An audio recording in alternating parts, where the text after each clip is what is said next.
Halo Sobat IndiHome, pagi hari ini kita bakalan ngobrolin tentang final Piala Dunia 2022 di Qatar. Dan menariknya hari ini kita kedatangan tamu dari seorang host di Poros Halang dan penikmat bola. Dan kita sambut langsung, ini dia Bang Fu. Thank you. Selamat pagi Bang Fu. Pagi. Gimana kabarnya? Baik. Nah, kabarnya kurang tidur sini. Aduh, gara-gara semalam nonton bola ya? Iya. Oke. Masa ngeronda? Benar banget nih. Ini Bang Fu, kita kan bakalan ngomongin tentang Piala Dunia Qatar 2022 nih. Iya. Sebagai host di Poros Halang dan penikmat bola, menurut Bang Fu sendiri Piala Dunia Qatar 2022 tuh gimana nih? Di 2022 ini sampai di fase grup tuh aja ada 5 kalau nggak salah hasil kacamata gitu. Lu nonton bola kalau nggak ada gol kan males ya. Kurang gitu. seru ya. Kurang seru gitu. Nah, jadi menurut gua ini adalah Piala Dunia yang kurang seru lah gitu. Tapi beberapa kejutan yang dihasilkan, terutama dari tim-tim Asia dan Afrika, membuat orang menafikan itu, ditepikan semua, nggak peduli nih. Jadi apalagi partai Jepang sama Jepang tuh ketemu siapa ya?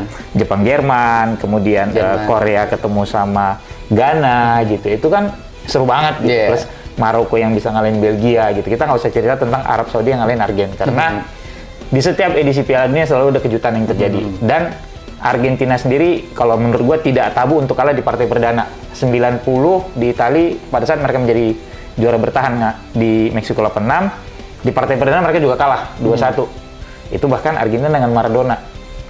Terulang nih 2022 Argentina dengan Messi yang bisa dibilang titisan Maradona kalah di partai perdana lawan Arab Saudi. Gitu loh. Dan kemudian muncullah cocok logi.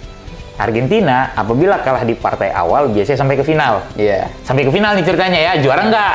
Karena 90 mereka kalah sama Jerman Barat, penalti Andres Brehme. Kemudian cocok logi yang kemudian timbul lagi adalah Argentina setiap mendapat penalti di pertandingan ketiga dan tidak gol, itu juara. 78 Mario Kempes tidak bisa bikin gol di titik putih di partai ketiga. 86 Maradona juga nggak bikin gol di penalti pada saat partai ketiga, dan kemarin Messi. Sehingga pada saat dini hari tadi mereka bisa menang lawan Kroasia, tim menurut gua sangat-sangat disiplin dan cukup alot gitu ya, dan menangnya dengan skor gede. Pagi ini udah mulai bermunculan nih, it's gonna be last dance-nya Messi yang terwujud gitu menurut gua. Gitu. Tapi menurut aku setuju juga sih kenapa hype-nya tertutup, karena emang biasanya kan Piala Dunia tuh setelah season berakhir ya di kompetisi-kompetisi. Sekarang kan sekarang tuh di pertengahan jadi tertutup. Banyak pemain terbaik yang tidak bisa tampil gitu ya. Dan fokus pemain tuh di 1-2 minggu jelang Piala Dunia tuh di kompetisinya juga udah kurang. Kayak Portugal sempat ada isu bahwa pemain Portugal kayak Diego Dalot, Neves, Bruno sengaja kena kartu kuning supaya bisa istirahat lebih gitu kan. Jadi itu juga yang menurut gua ya aneh aja, kita terbiasa menonton Piala Dunia di summer gitu di Juni-Juli waktu liburan, bener kalau begadang lu kayaknya nggak punya beban gitu ya, zaman kita sekolah gitu. Terus sekarang lu harus digas nonton Piala Dunia di jam sekolah, di yang besoknya lu sekolah gitu loh. Sama kenapa tadi gue bilang hype-nya kurang berasa. Kalau lu ngikutin Piala Dunia kan kayaknya hampir di setiap Piala Dunia itu kan orang akan ngobrolin tentang theme song-nya. Mungkin yang paling melekat di kepala anak 2000-an tuh ya Shakira dengan Waka Waka itu ya. Gitu ya. Sementara di 90 itu kan udah ada To Be Number One gitu. Terus bola. Lu nggak tahu apa sih bola Piala Dunia sekarang, lu ingat nggak? Al-Rihlah kalau nggak salah ya. Kalau nggak salah kan. Tapi mungkin nggak banyak tahu kan. Kalau dulu kan lu begitu orangnya Jabulani itu yang paling Telstar, Fever Nova gitu kan. Itu kayaknya lengket tuh di kepala anak-anak bola tuh. Bolanya ini, boleh. Ini sekarang kan nggak gitu. Gitu. Kurang. Bukan gue bilang nggak ya, tapi kurang ngena gitu. Gue tanya beberapa teman juga, ya apa ya bola Piala Dunia ya gitu. Kan setuju juga sih kalau misalnya tadi ngomongin time song-nya kurang ngena ya, karena emang kalau ini kalau sebelumnya kan kayak pakai bahasa Inggris gitu ya. Kalau sekarang kan lebih mix antara bahasa Arab dengan bahasa Inggris gitu kan ya. Islamisasi kayaknya. mungkin ya. Atau mungkin kan banyak orang beranggapan kalau ada bahasa Arab doa, jadi begitu dengar gue amin gitu. Oh iya, benar-benar juga. Dan tadi kan udah mention nih terkait pertandingan yang unik-unik atau enggak yang enggak terduga dan keren-keren. Mungkin dari Bang Fu sendiri selama perhelatan Piala Dunia 2022 yang paling berkesan atau yang paling keren nih, yang kayak lu harus nonton nih match yang ini. Korsel Ghana Oh, yang 2-3 ya kalau nggak salah ya? 3-2. Oh ya, 3-2. Kemudian Ghana Uruguay juga. Ghana Uruguay. Kenapa tuh kalau yang Ghana Uruguay itu kan Ghananya kalah ya. Tapi akhirnya juga Uruguay menang ya mereka tersingkir. Oh. Karena harus di situ selisih gol 3 ya. Dan bukan cuma itu ada ini ya, ada unsur dendam kan. Oh ya, gara-gara Suarez yang Suarez di 2010 kalau nggak salah yang di Afrika kan gitu. Kemudian Jepang Jerman juga oke. Jerman oke. Jepang Jerman juga oke. Maroko Belgia juga oke. Gua bisa dibilang semua pertandingan Maroko itu enak ditonton. Iya. Selalu seru menurut gua gitu ya. Terakhir kalau yang deket-deket sih kemarin tuh Belanda Argentina tuh termasuk salah satu paket komplit nonton bola. Nah ya, gue setuju sih. Kencang, banyak gol, intrik, emosi, ribut. Nah itu kan sebenarnya paket full nonton bola yang gue harapkan gitu. Lu kan nggak mau nonton bola yang cuma flat gitu, nggak seru gitu. Mendingan lu nonton catur aja kan, ketahuan gitu loh. Benar. Gitu. Tapi gue setuju banget sih Bung, karena emang waktu pertandingan Belanda lawan Argentina tuh, apalagi yang insiden si Paredes nendang bola ke benchnya Belanda kan tuh bikin ribut kan, itu emang seru banget sih. Sama kayak waktu dulu tuh Lestaluhu ya kalau nggak salah. Gue di stadion tuh, gue di Raja Mangala, gue lihat tuh, wah ini keren orang. Dan terulang lagi waktu Paredes ya. Iya, it should be ya, red card menurut gue ya. Karena misconduct kan. Kalau Abdul Lestaluhu tuh waktu itu gue ingat dia dihitung sebagai misconduct. Cuma pembelaannya adalah pada saat Abdul itu bola di luar lapangan. Sementara Paredes kan bola masih di dalam lapangan. Ya. Cuma intent to hurt people kan kalau bisa kita bilang gitu. Iya. Itu sih. Jadi emang paket lengkap. Paket lengkap tuh ya kemarin Belanda Argentina itu paket. Iya, apalagi terus banyak kartu kuningnya 17 kalau nggak salah. 17 dan akhirnya wasitnya dipulangkan. Iya. Ya. Itu. Dan itu kan kalau misalnya pertandingan yang harus kalian tonton. Nah, kalau misalnya pertandingan kayak unpredictable nih, kayak misalnya mungkin contohnya Argentina lawan Saudi kan, harusnya nih Argentina menang tapi Saudi. It's an easy game gitu ya. Cuma itu juga sangat-sangat mengejutkan sebenarnya. Saudi tim yang selama ini menjadi lumbung gol tim-tim di setiap Piala Dunia gitu ya, yang diingat orang paling dari Saudi itu cuma Said Oeran di 94 kan yang dibikin solo run. Tapi kemarin justru bisa mengalahkan Argentina 2-1 dengan Messi-nya. Kalau gue lihat mungkin karena mereka terbiasa bermain di cuaca terik. Ya ini juga menurut gua kenapa tim-tim dari Afrika, tim-tim dari Asia gitu ya terlihat sangat-sangat confident gitu, percaya diri tampil gitu ya. Karena di awal-awal turnamen itu kan mereka terbiasa bermain di iklim seperti itu. Lu bayangin pada saat Argentina lawan Saudi itu kan mainnya siang banget itu di sana. Panas men. Lu tahu panas luar biasa gitu ya. Tapi sementara Argentina sendiri di luar mungkin kaget dengan cuaca. Dan juga si Scaloni masih ngeraba nih, gue mau main kayak apa nantinya gitu. Plus memang mungkin ya emang udah bolanya Saudi aja, pertahanan mereka sangat rapat, Messi nggak bisa terlalu perform gitu ya. Terus kalau lihat lagi kayak Maroko lawan Belgia, Maroko lawan Wales gitu ya, itu kan kelihatan betapa Maroko itu kalau gue bilang dua tim yang dikalahkan Maroko itu kalah oleh cuaca, karena dua-duanya kan kalah gol di menit akhir, karena mungkin mereka udah nyerang, tenaga habis, fokus kurang segala, dapat counter attack selesai lu udah. Gitu. Jadi menurut gue itu tadi Saudi Argentina oke lah menjadi salah satu partai yang mengejutkan. Terus ya Maroko sih. Maroko. Ya. Apalagi yang terakhir tuh lawan Portugal ya. Lawan Portugal, padahal di menit-menit akhir, maksudnya 70 ke sana kan digempur habis-habisan Portugal, tapi tetap digempur Maroko kan. Tetap aja Portugal nggak bisa ngalahin si Maroko.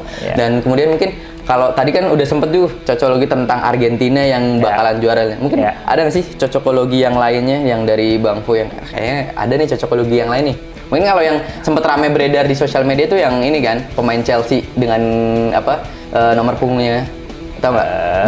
Tunggu dulu, gue lupa yang mana ya. Jadi cocokologinya tahun 2010 itu Piala Dunia yang menang tuh Spain. Nah, pemain Chelsea nomor 10 tuh ada Juan Mata.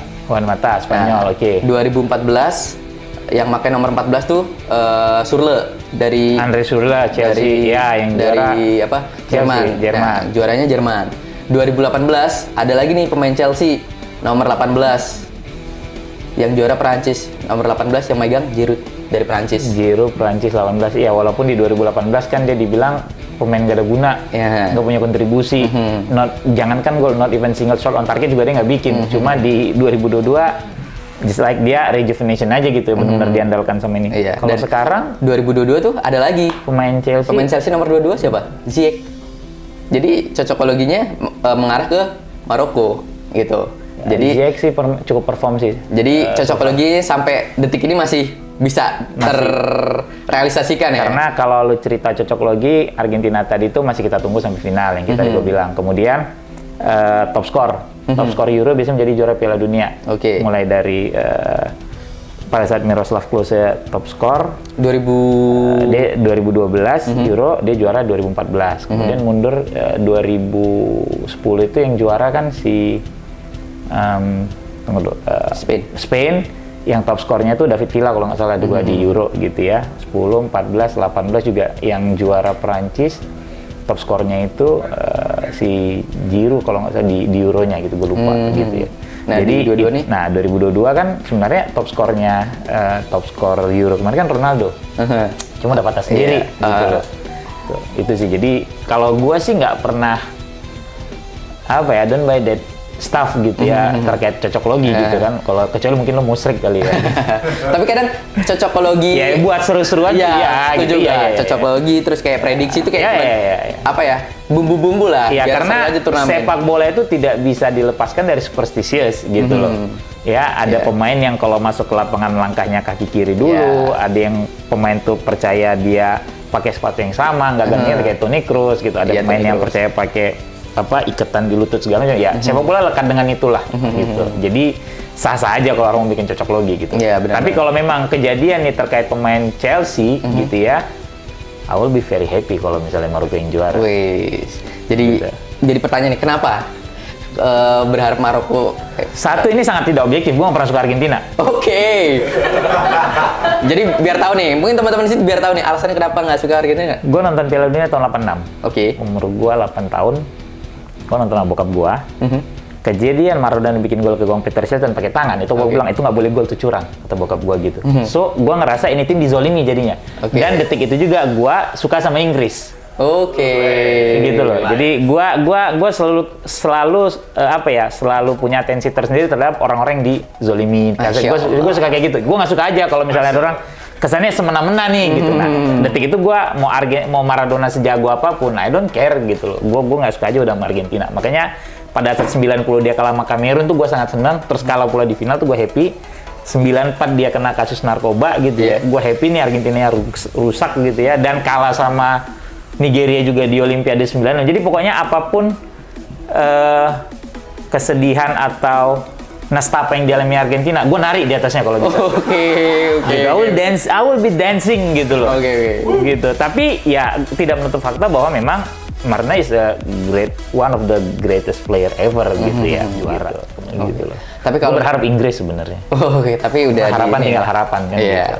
Kira-kira kan ya, tendangannya keburu mas. Ya, lu ngasih penalti ke pemain Spurs mah kayak lu ngasih bumbu nasi goreng ke tukang bikin puyung hai, kayaknya nggak ketemu gitu. Karena mungkin mentalnya udah mental Tottenham kali ya. Nah itu dia, maka itu maksud gua, kan lu ngasih penalti ke pemain Spurs gitu. Tapi ya udahlah, shit happen kan gitu.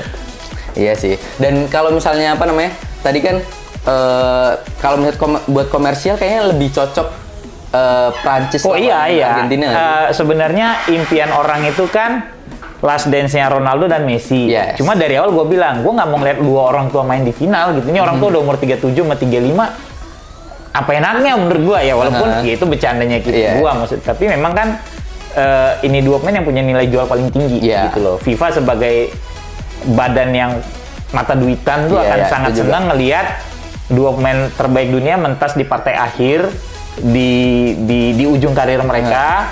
Menjadi pembuktian juga karena cuma tinggal trofi ini yang mereka dapat gitu ya, akan sangat luar biasa sebenarnya. Cuma memang semesta kan tidak memihak gitu kan, semesta tidak mendukung. Qadarullahnya kan udah Ronaldo pulang deh gitu kan, pulang nih Ronaldo kan gitu. Dan Prancis sekarang kalau lu lihat ya, lu mau berharap siapa lagi? Pasti secara tontonan akan lebih menarik Prancis lawan Argentina gitu. Cuma esensinya bola itu kan balik lagi kejutan-kejutan yang dia timbulkan gitu. Terus berarti kan kalau misalnya nih, let's say kita skenario-nya nih, Argentina versus Prancis dan Argentina versus Maroko. Kemungkinan kalau misalnya Argentina Prancis kira-kira bakalan menang siapa nih? Prancis itu gini, Piala Dunia dimenangkan oleh pelatih-pelatih yang pragmatis. rata-rata. Lu tidak perlu bermain cantik gitu ya, karena ini turnamen short term gitu ya. 86 Carlos Bilardo tuh juara dengan Argentina dengan Maradona yang bermain nggak terlalu indah, bahkan Brazil jauh lebih cantik mainnya saat itu. 82 Enzo Berzot Itali terkenal sama Catenaccio-nya segala macam, menang tipis-tipis followers juara. 94 Brazil juara, yang bisa dibilang Brazil yang tidak indah karena Brazil di Carlos Alberto Parreira itu memasang 2 gelandang bertahan, Mazinho sama Dunga. Kemudian even Prancis 98 pada saat mereka juara, Aimjak itu sempat dikritik karena memainkan 2 gelandang bertahan, 2 pivot di Didier Deschamps sama Emmanuel Petit. Dia bahkan menyimpan Yuri Djurkaev yang lebih banyak dimainin dari bangku cadangan gitu loh. Nah, Piala Dunia ini adalah ya begitu, lu tidak perlu bermain indah, yang penting lu bisa bermain orientasi lu hasil. Iya kan? Karena kalau kompetisi ini maraton, startnya panjang. Lu besok kalah masih bisa restart di pertandingan berikutnya atau 2 pertandingan berikutnya. Kalau pertandingan kan enggak. Selesai lu udah kalau di quarter final, semifinal gitu loh. Nah, ngelihat ini sebenarnya menurut gua Prancis sekarang juga begitu. Under Deschamps. Tidak banyak sama kayak Prancis pada saat juara 2018 juga nggak indah banget ya. Buktinya Giroud nggak bikin gol sama sekali, strikernya lo itu gitu loh. Nah, di Prancis sekarang menurut gua Deschamps ngeset hal yang sama yang dilakukan terhadap Prancis di 2018. Karena kebetulan dia juga kan pelatihnya gitu loh. Tapi masalahnya adalah belum ada juara Piala Dunia back to back sejak terakhir Brazil 62-66. 58-62. 58 Pele, 62 masih ada Pele Jarinho segala macam. Sebelumnya Italia 34-38 gitu. Setelah itu kan Piala Dunia juara selalu berganti. 66, 70, 74 bla bla sampai kemarin Prancis gitu. Jadi kalau lu cerita cocok logi ini nggak akan ketemu nih udah. Nggak akan ada gitu loh. Sementara Argentina justru lebih dekat kalau lu cerita cocok logi. Dengan itu tadi kan penalti Messi yang gagal gitu. Kalah di partai awal kayak Spanyol di 2010 ya kan. Sementara Argentina juga mainnya kayak kemarin dini hari tadi lawan Kroasia itu juga menurut gue di luar ekspektasi karena tadinya lu ngelihat Kroasia bermain sampai partai perempat final mereka adalah tim yang lebih senang nunggu. Lebih senang delay bola dengan otaknya Modric kan di situ gitu loh. Tapi lawan Argentina semalam mereka dikasih pegangan bola. Dan justru mereka jadi bingung. Ya apalagi kayak Kroasia kurang nggak ada striker. Jadi pada saat bola masuk ke sepertiga akhir itu nggak tahu nih mau dikasih ke siapa bolanya gitu karena tidak ada pemain yang punya finishing yang bagus gitu loh. Nah, Argentina semalam dini hari tadi kita lihat yang bermain lebih sabar. Bahkan 2 golnya counter attack gitu loh. Jadi gue bilang si Scaloni ini udah, ya gue pragmatis aja udah mainnya gitu loh. Gue nggak perlu main cantik segala macam, yang penting orientasi gue hasil. Dan sedikit faktor plus buat Argentina adalah yang gue lihat tim ini bermain untuk Messi. Ini bermain buat Messi, yaitu persembahan terakhir dia gitu loh. Pokoknya lu pensiun, lu udah lengkap nih dapat semuanya, so lu atau fans lu bisa lebih bragging terhadap Ronaldo dan fans-fansnya gitu loh. Jadi kalau lihat Argentina sekarang bermain untuk Messi dan Messi sendiri mau menurunkan egonya, dia nggak banyak dribble selama Piala Dunia saat ini gitu loh.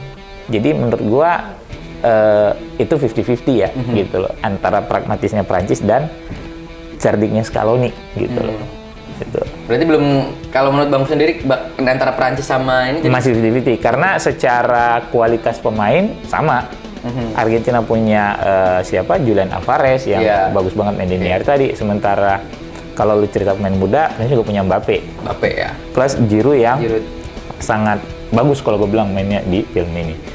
Kalau Argentina punya Messi, Prancis punya Griezmann.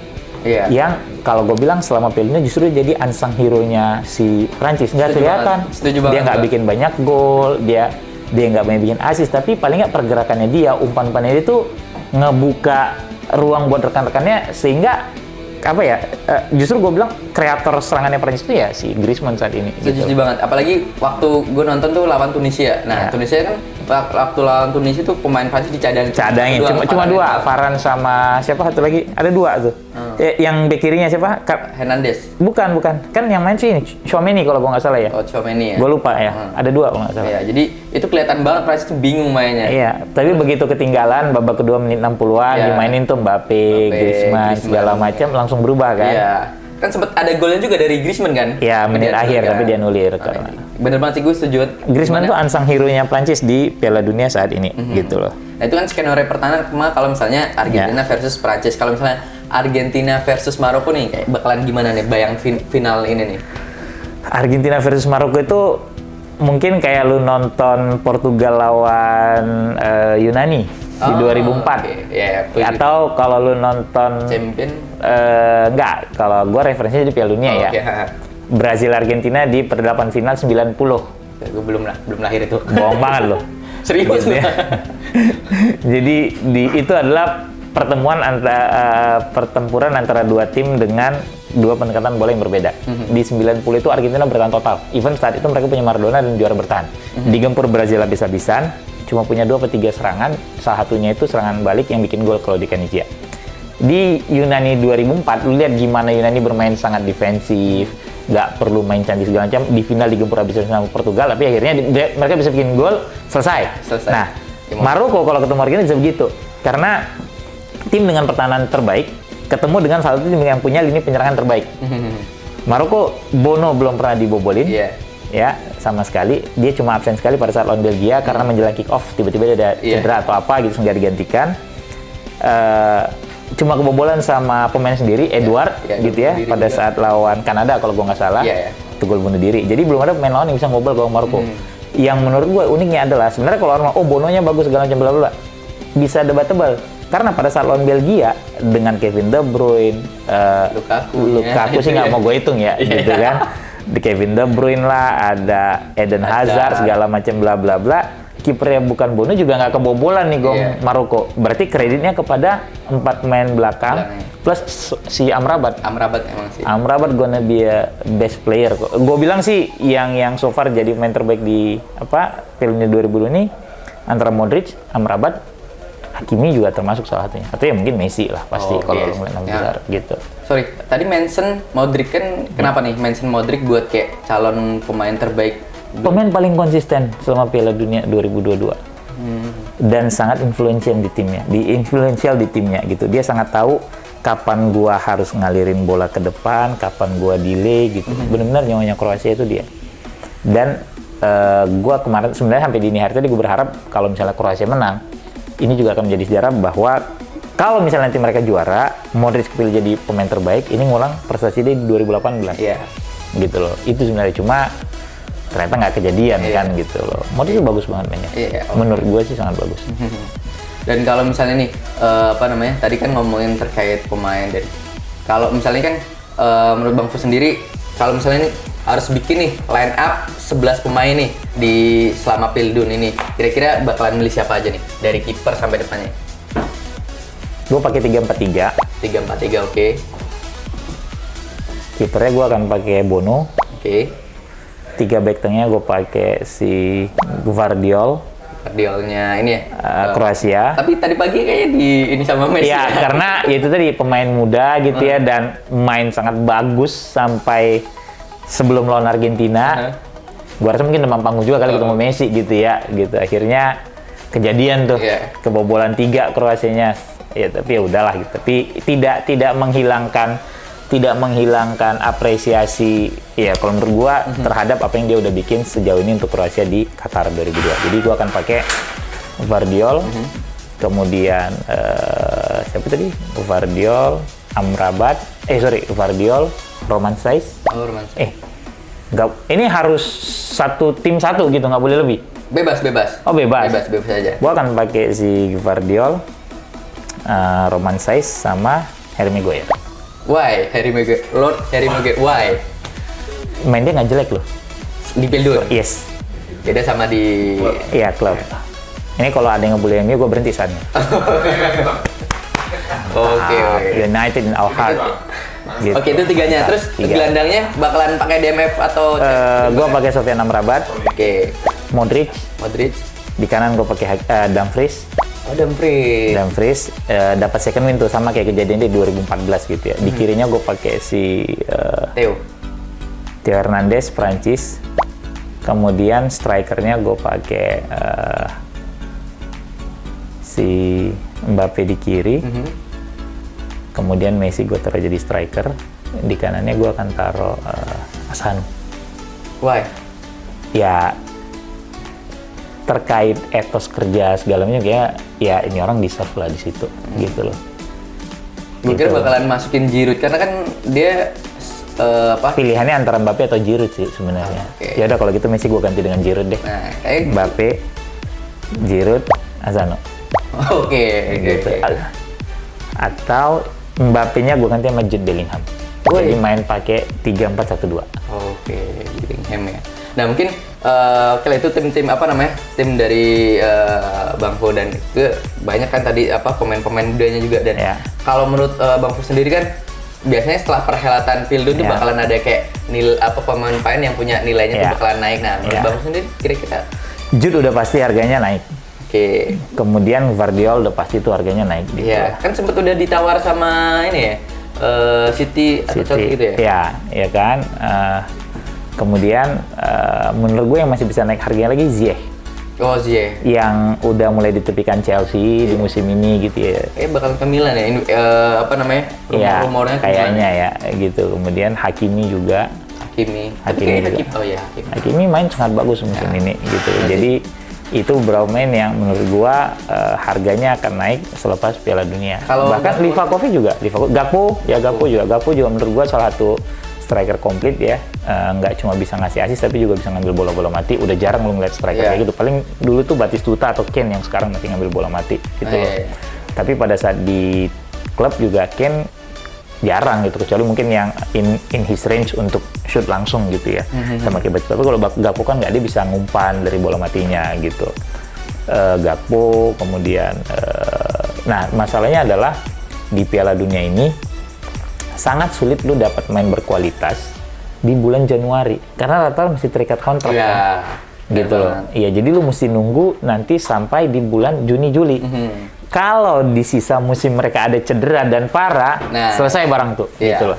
Sementara kalau dulu kan begitu selesai Piala Dunia, emang klub udah belanja ini Iya. showcase-nya pemain-pemain nih gitu, dan Iya. scouting segala macam pasti akan ngelihat segala macam bla bla bla. Nah, PR-nya tuh di situ gitu loh. Lu nggak akan mungkin lah beli misalnya kayak Gakpo di Januari dengan harga yang mahal gitu ya, atau mungkin lu beli Gvardiol di harga yang mahal gitu.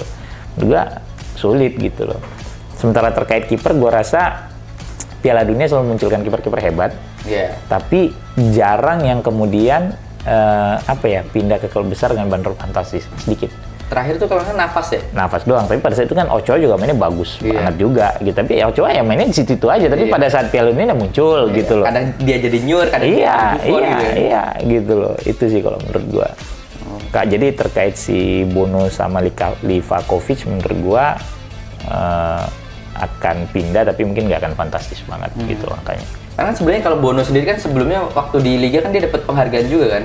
Iya, Zamora. Iya. Ya, dia main di mana? Sevilla ya, Sevilla. ya Sevilla gitu. Jadi sebenarnya kualitas Bono ini udah teruji gitu. Cuma karena mungkin dia dari Afrika, dari Maroko Iya. segala, jadi kayak under the radar gitu. Sama kayak dulu Thomas Nkono, kipernya kayak Kamerun itu kan main cukup bagus gitu ya. Tapi nggak banyak yang notice gitu. Sampai kemudian Buffon menyatakan bahwa idola gue nih kiper Kamerun. Orang kaget loh, masa lu idolanya kiper Kamerun bukannya Dino Zoff gitu. Iya, Jadi terkait si Bono, menurut gue itu sih exposure-nya yang kurang gitu loh.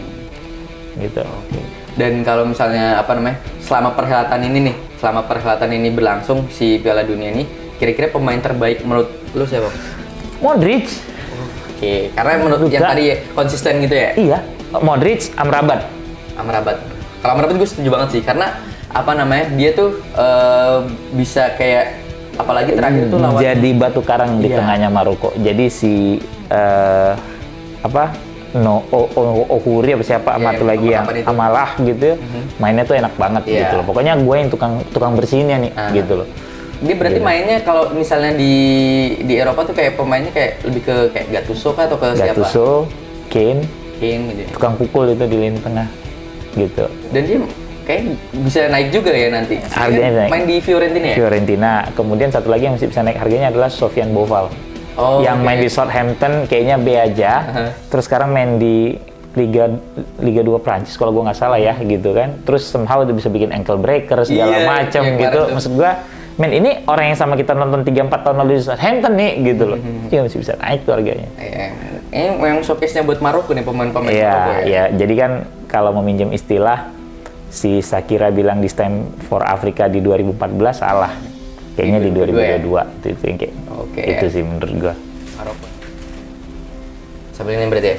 Bung, selama perhelatan ini kan kita lihat tuh perjalanan kayak Jerman, Spain yang apa ya, kayaknya luar dari ekspektasi lah, malah gagal lah. Menurut Bang Fu sendiri, negara-negara yang flop tuh mana aja nih? Ini langsung?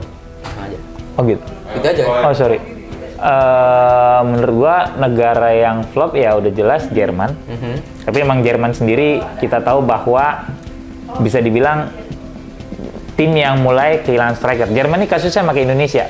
Oke. Nggak punya striker yang mematikan lagi sekarang. Akhirnya close ya? Klose. Sebenarnya mereka punya di floor club ya. Cuma kayaknya justru si Hansi Flick nggak percaya main ini orang gitu. Karena kalau dia main tuh selalu ada perbedaan yang bisa bikin gitu kan. Golin juga kan ya? 2 apa 3 gol kalau gue nggak salah ya, gol. gitu. Dan selalu main dari bangku cadangan, gitu. Ada sekali main starter, gue lupa. Nah, kemudian Jerman. Tapi ini juga menjadi sejarah bagi sepak bola Jerman bahwa di 2 edisi Piala Dunia beruntun mereka nggak lolos dari fase grup. Setelah 2018, kemudian dihantam sama dan selalu kesandung sama tim Asia. Iya. Kayaknya Korea Selatan ya. Seolah-olah berarti tim-tim dari Asia ini menjadi kryptonite Jerman yang menurut gua sekarang. Iya kan? Iya. Gitu loh. Kemudian Spanyol, betapa sangat orang terpesona dengan tiki-taka di partai awal pada saat lawan Costa Rica. Iya. Menang besar. Gol indah dari Gavi itu yang tadi udah kita bahas gitu ya. Tapi pada saat masuk per-8 final lawan Maroko, gua udah bilang ini Spanyol kayaknya nggak menang gitu loh. Karena trennya justru nurun setelah menang lawan Costa Rica. Menang, kemudian dia seri sama Jerman, partai terakhir kalah malahan gitu ya. Untung aja dia masih bisa lolos kan gitu. Nah, kemudian satu lagi juga bikin gua sedikit apa ya? Belgia enggak lah ya bagi gua karena emang ini udah tim tua aja gitu loh. Terus terlalu De Bruyne sentris kalau menurut gua. Kalau dia mencoba menjadikan De Bruyne sebagai Messi-nya Belgia gitu ya. Semua segala bersuat tapi orang lupa kualitasnya tetap beda gitu. Yang satu Messi, yang satu De Bruyne gitu loh. Denmark sebenarnya yang bikin gua, kenapa bisa begini ya gitu. Karena 2018 dia semifinal kan? Gitu loh. Terus dengan materi pemain yang gak banyak berubah, masih ada si Eriksen, masih ada Mel, Simon Kjaer, kemudian Damsgaard gitu ya. Yang sangat bagus main di 2018 terus tiba-tiba hilang sama sekali gitu ya. Tapi sebagai fans MU ya bagi gue ini blessing in disguise saja. Eriksen bisa pulang lebih cepat, istirahat. Jadi semoga karena selesai Piala Dunia di 26 Desember nanti udah langsung Boxing Day kan? Oh iya, di Liga Inggris sudah Boxing Day nggak ada libur. Makanya gue bilang sebenarnya Piala Dunia yang paling nggak enak gitu nontonnya. Ya itu lu di antara jeda kompetisi dibikin turnamen yang mengharuskan orang tampil mati-matian habis-habisan gitu. Jadi bagi gue 3 tim ini adalah tim yang tidak memenuhi ekspektasi lah gitu. Flop gitu. Spanyol, Jerman sama Denmark. Kalau yang pemain sama Italia mungkin ya. Italia kan nggak lolos ya. Okay. Kalau yang underperform nih pemain nih kira-kira siapa nih? De Bruyne. De Bruyne jelas gitu ya. Kemudian Musiala termasuk salah satunya. Oh, Musiala ini ya, kipernya? Enggak dong, Jamal Musiala. Oh, Jamal Musiala, sorry. Yang digadang-gadang akan jadi pemain bagus, main muda, tapi ternyata tidak bisa mengekspektasi itu. Tapi menurut aku sejauh ini, maksudnya dari pemain Jerman yang paling bagus ya mungkin Musiala ya di penampilan di. Iya, itu aja gitu. Maksud gua kan harusnya dia bisa bikin lebih menurut gua gitu loh. Sama mungkin ya Gundogan tuh kan cukup jadi tumpuan di City ya. Tapi ternyata kan nggak bisa step up saat itu gitu loh. Jadi ya itu tadi ya, Gundogan, kemudian Musiala juga, kemudian De Bruyne. Eriksen juga menurut gua nggak perform banget gitu ya, karena dia sangat diharapkan bisa menjadi rohnya Denmark tapi ternyata nggak bisa gitu loh. Itu sih ya, menurut gua pemain yang dapat underperform gitu loh. Banyak pemain yang terus juga ada pemain-pemain yang cedera ya karena emang yang tadi Bang Fu bilang Pildun ini diantara kompetisi kayak justru malah beberapa pemain yang cedera waktu latihan sebelum Pildun kayak Benzema gitu. Tapi ya mungkin cederanya Benzema menjadi berkah baginya Giroud gitu loh. Karena mungkin kalau misalnya Benzema main pendekatan permainan Prancis akan beda gitu, sangat beda. Itu sih kalau menurut gua. namanya banyak gol, banyak pemain-pemain. Dan menurut lu sendiri Bang, kan selama perhelatan Piala Dunia kayak misalnya tuh yang ikonik nih, kayak yang tadi lu bilang kayak tangan Tuhannya Maradona, terus ada juga Materazzi dengan Zidane-nya. Tangan setannya Suarez. Tangan setan, oke. Baru Iya dong. baru dengar gue istilah tangan setan. Iya kan kalau tangan Tuhan karena Maradona kan diibaratkan sebagai Tuhan kan. Oke. God. Suarez itu kan setan gitu. Ya lu Oke. curang gitu loh di garis tengah, di garis gawang lu nahan bola Ghana, terus ironis Ghana jadi tinggi itu emang setan banget lu jadi. Oke. Dan dia bikin 2 kali kok nggak salah kan. Sekali Henry kalau nggak salah yang pernah juga waktu lawan Irlandia apa gue lupa. Oh iya, benar-benar. Nah, kalau kira-kira di 2022 ini yang ikonik lu apa nih, Bang? Tariannya pemain Brazil. Oh, oke. Dia kayak kalau udah nyiapin 10 tarian atau berapa tarian gitu ya? Yang bikin marah Roy Keane. Oh iya. Dia lupa dengan kulturnya Brazil bahwa emang sepak bola itu kan tentang keindahan, happy dan marwahnya Brazil tuh ya joget, party gitu. Jadi ya sah-sah aja gitu loh. Kalau lu marah karena dia bilang sepak bola butuh gini, ya lu lupa 94 Bebeto nggak mempopulerkan goyang nimang bayinya gitu. Iya. Lu mungkin marah gitu. Atau Roger Milla di 90 goyang pinggul di setiap gol di ujung di corner area di corner kan mungkin dia marah-marah juga ya. Justru kita sebagai penonton butuh hal-hal kayak gitu kan di luar gamenya itu sendiri gitu. Itu yang mau lu lihat kan gitu loh. Selebrasi karena itu hiburan, sepak bola itu kan hiburan yang harusnya bikin lu happy gitu pada saat lu nontonnya gitu. Kalau menurut gua yang salah satu yang ikonik tuh selebrasinya Messi yang di depannya si itu dia niru Riquelme. Ya, gara-gara. Nah, itu yang menurut gua sedikit gue bukan hatersnya Messi ya, disclaimer aja karena ngeri banget nih fansnya Messi, Ronaldo, K-pop, jangan lu lawan deh, bangke banget. Salah satu. Gitu. Jangan deh, gawat gitu. Jadi Benar. itu juga menurut gue salah satu cerita di Piala di Qatar 2022 ini yang akan selalu orang ingat. Gitu. Karena sebenarnya menurut gue statementnya Van Gaal nggak salah gitu loh. Dia nggak salah bilang bahwa ya Messi nggak mau bertahan kan, dia bilang cuma di depan gitu, dan itu sendiri diaminkan oleh pelatihnya gitu loh, diaminkan oleh Scaloni. Bahkan si Emiliano Martinez sendiri berkata bahwa Argentina itu 99 Messi, 1% cuma kita gitu kan, dia bilang begitu. Jadi maksud gua dia bukan disrespect Messi, bukan dia juga menghina Messi, oh ini pemain nggak juga gitu, cuma mungkin justru yang baper main-main Argentinanya gitu loh. Messi-nya yang baper menurut gua gitu loh. Sementara lu kan udah cukup membuktikan di lapangan kan, lu main bagus gitu ya. Gitu. Jadi dan momen dia selebrasi itu kan menurut gua itu copy paste dari yang dilakukan oleh Riquelme. Idolanya dia ya. Karena kejadian pada saat Van Gaal jadi pelatih di Barcelona, Riquelme nggak dipakai sama dia. Sementara banyak yang tahu Riquelme salah satu gelandang terbaik yang pernah ada. Cuma memang exposure-nya kurang aja ini orang gitu loh. Menurut gua dia tidak bisa mencapai level sebagaimana Zidane menurut gua ya, pemberitaannya atau apapun gitu loh. Gitu, itu sih. Iya. Wah, seru banget nih. Tadi ngobrol sama Bang Fu, udah ngobrolin terkait pemain terbaik, terus gol terbaik, terus ada tim flop juga ya tadi ya? Iya, apalagi? Tadi juga kita ngomongin kira-kira prediksi finalnya kalau misalnya Argentina versus Prancis, Argentina sama Maroko. Apalagi? Nah, maksud gua kan katanya kelahiran 90-an, masa ada ingatnya cepet lupa kalah sama kita, apalagi gitu maksud gua. Berasa kayak sama dosen, apalagi udah berasa kayak dosen macam sidang skripsi lo ya. Aja kan. Gitu. Banyak yang udah kita obrolin di podcast Nuki hari ini. Gua juga makasih udah diundang gitu ya. Apalagi air putihnya enak banget gitu, gua doyan banget. Besok kalau boleh tambahin gorengan sedep. Oh, boleh. I will be happy kalau enggak, gua nggak ngopi. Aman. Air putih udah cukup saja ya. Kalau gua. Jadi murah gitu ya. Jadi aman, sangat-sangat menyenangkan ngobrol sama lu di sini gitu ya. Semoga ada undangan selanjutnya karena gua akan sangat senang gitu ya. Anak-anak muda, berasa muda gua. Wih, berasa umuran gitu ya. Iya, beda-beda 2 tahun aja, Bib, gitu ya kan. Iya.